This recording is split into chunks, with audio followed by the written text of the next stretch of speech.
Hello guys! Good morning rito at good evening dyan! At eto, syempre, katulad ng dati, kakagising lang natin, kaya magkape muna tayo. Kape-kape.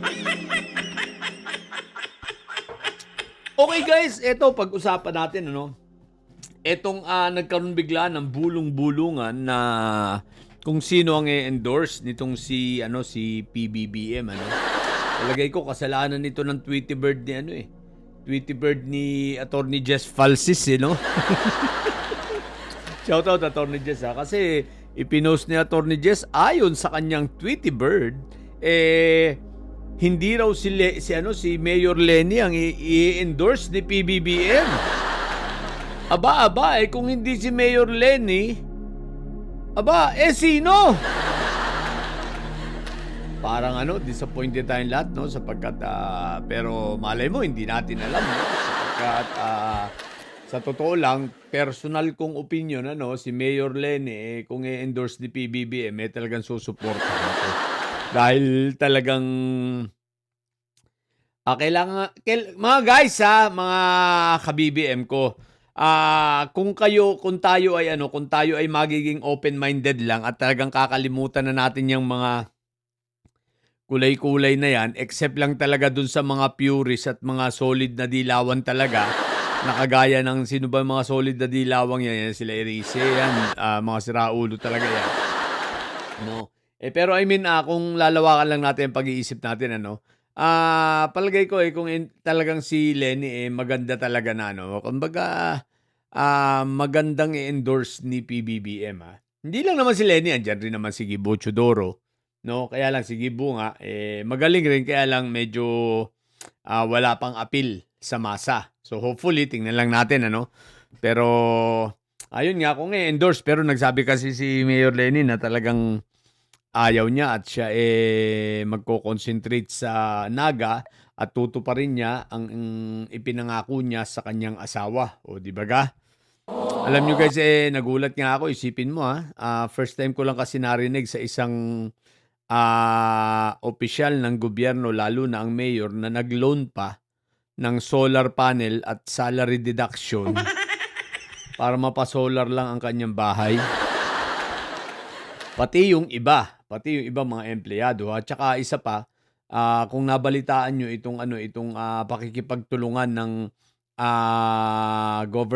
local government of Naga City with the Pag-ibig, housing natin, para mabigyan ng murang pabahay ang 600 government personnels ng local government of Naga. O di ba ka? Isipin mo yan, yung mayor nag-aasikaso ng ganyan. So parang ang bahay lang yata nasa 300,000 ang bawat isang halaga. Napakamura para sa Pag-ibig. So isipin mo, laking kaginhawaan nito para sa mga empleyado. So yung mga ganyang hakbangin, talaga mako-commend mo talaga si Lenny Robredo, si Mayor Leno.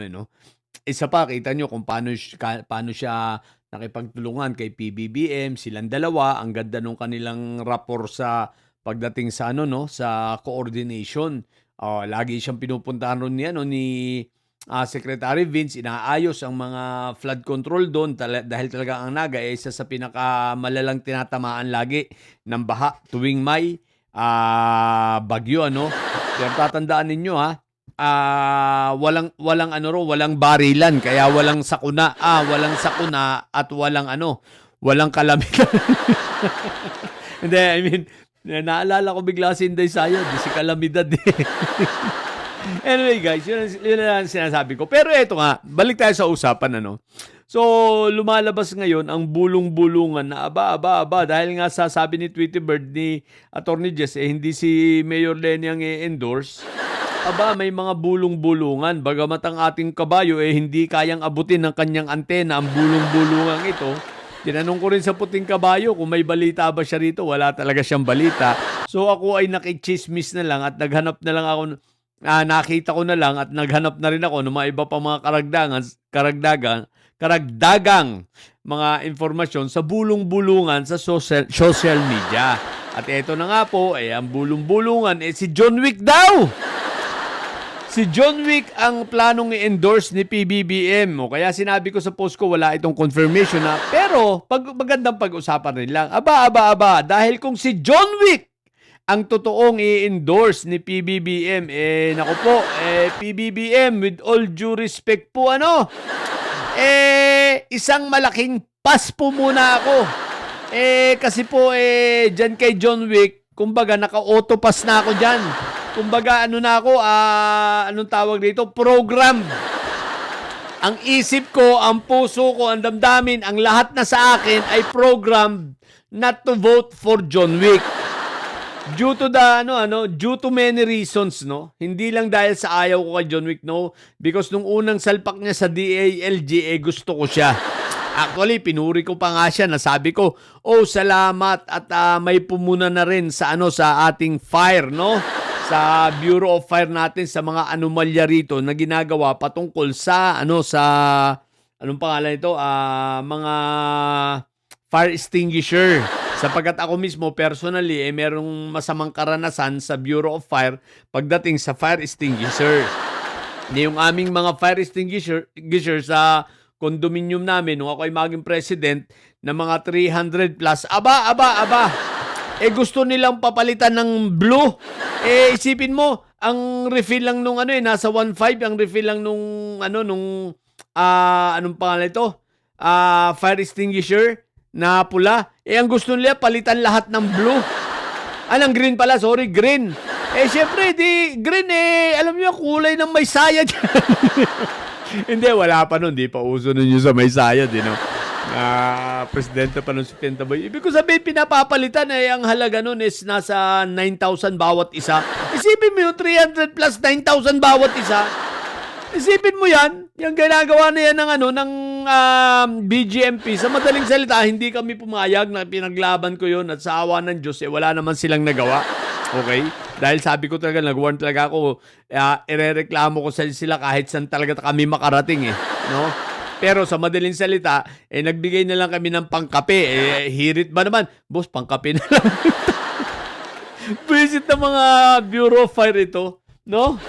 So, ang sa akin lang, PBBM at John Wick, huwag ka na magtangka, no? Dahil talagang hindi ka namin susuportahan sa dami mong kapalpakan. Hanggang ngayon, si Atong Ang hindi pa nahuhuli. Si Bato, nasabi mo noon, alam mo, monitor mo kung saan nagpupunta. Ngayon, kita mo hanggang ngayon. Wala, at large, di ba? Si Bantag, na pagkatagal-tagal na, Diyos ko po, Rudy. Kumbaga, bagamat malaki pa rin ang paniniwala sa ni PBBM at tiwala, si PBBM lang yon. Nagkataon lang na hindi ako si PBBM. O mga didilis, ito ang sinasabi namin sa inyo Loyalista ako. Ito, magsasalita ako patungkol sa sarili ko. Loyalista ako pero hindi ako panatiko. At kung i-endorse talaga na totoo ni PBBM si John Wick, susuwayin ko. Hindi ko susundin. Maliwanag yun, So, pero kung ako ay panatiko, kahit pa anong iutos ni PBBM, susundin ko yan. Sorry, no, mga didilis, hindi ako panatiko. Loyalista ako. Sumusuporta ako kay PBBM pero hindi ako panatiko. So, hindi ko yan susuportahan. Sa totoo lang, kung may i-endorse si PBBM na kahit hindi si John Wick, pero kung tatakbo si Sentry, sa totoo lang, si Sentry ang iboboto ko Si Sentry ang ikakampanya ko. Diba? Kaya lang, ayaw pang magdesisyon ni Sentry Hindi ko alam ayaw na rin niyang tumakbo Sentry, takbo ka na! Susuportahan talaga kita kahit dilaw ka. Tandaan mo yan. Dahil si Sentry, malawak ang pag-iisip niya, no? Hindi rin yan sa kulay. Pro-Philippines yan. Kaya doon ako kay Sentry. Kung tatakbo, at kahit hindi endorse ni PBBM yan. So, yun. Kaya sa mga nag-iisip, kung talagang i-endorse niya, ngayon pa lang, kung halimbawa man, i-endorse talaga ito ni PBBM at tunay, ngayon pa lang, sinasabi ko na, hindi ko ikakampanya yan si John Wick. At ako nagsosorry na in advance kay PBBM. Pasensya na po. Mahal namin presidente, pero kung totoo ang chismis at bulong-bulungan, hindi ko po isusuportahan. Okay? So, yun lang po. At sa mga bobong didilis na may sayad dyan, syempre, magang-maga, manatili kayong mabobot may sayad. Sapagkat ang may sayad ay laging high blood. Bye!